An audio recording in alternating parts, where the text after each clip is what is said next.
I don't know if YouTube will let me talk about this or not, but I'm going to give it a whirl. Okay. I wrote an essay called Strap On Dildos versus Teenage Pregnancy. Okay. And I was quite serious. Okay. The fact is, teenagers have sexual intercourse, teenage girls get pregnant, they have abortions, which I think on some level everybody knows that a human life is ended in an abortion.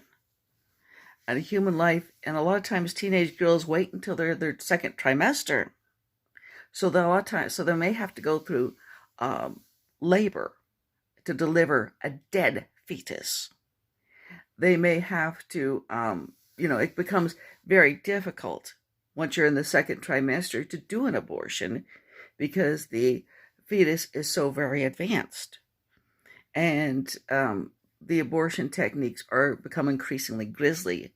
But they're grisly even in the first trimester when most of them are done.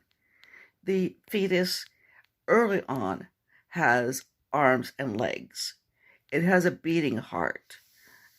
Within like about 6 weeks of pregnancy, by the time the woman knows she is pregnant or the girl knows she is pregnant, it is basically formed. Okay. Now they can also have babies. And a teenage girl saddled with a baby is not going to do that well. And the baby is not likely to do that well. Yes, there are success stories. You can tell about somebody who was raised in extreme poverty and catapulted to extraordinary wealth. Okay, it does happen. But as a general rule, a child raised by a unmarried teenage girl like 15, 16, that kid does not have a good chance in life. Now, she can place the baby for adoption. I'm all for placing babies for adoption. And I'm especially for open adoptions. But most of the time, the baby will not be adopted out, and adoption itself has some problems. You're not supposed to mention this because of the abortion issue, but it does have some problems, and many adopted people do feel that they were cut off unnecessarily from their roots. And some of them are very haunted by it. Okay, all these things can happen when teenagers have sex, especially if they're, and when we talk about teenagers and sex, are we talking about 19 years old and married?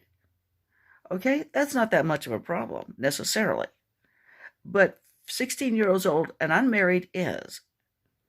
Okay, now, if they can do all these horrible things, why shouldn't they have access to a strap-on dildo? Why shouldn't a young lady be able to say, to her boyfriend, you want to put something in me? I'll put something in you. And break him in the back door. Okay?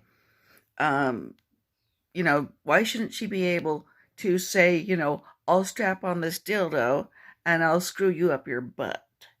Okay?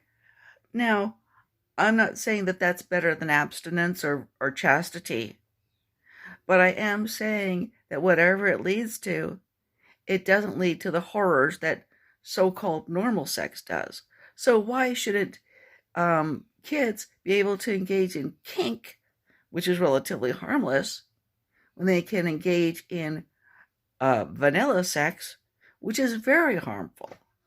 Okay, now I don't know if I might get a strike against my channel because of saying this, but I've said it, and I hope you will subscribe to my channel.